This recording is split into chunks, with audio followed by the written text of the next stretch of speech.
F-150, and I'm just showing you what it looks like from being in the back seat. As you can see, I have the front seat. It is fully back. I have it all the way back, okay? I'm a tall individual, all right?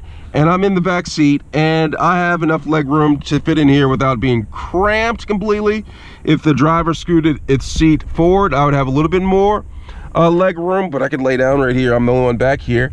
But back here, there's a lot of space back here, you know, for 3 individuals, maybe 4 adults or 4 children. But they wouldn't have, one person wouldn't have a seatbelt on, would they?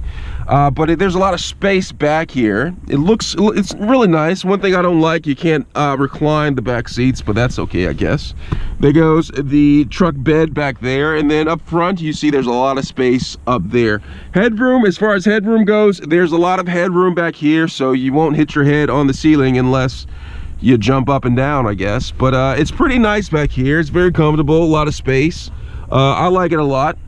Let me know what you think. I mean, how do you like being in the back seat of a Ford F-150?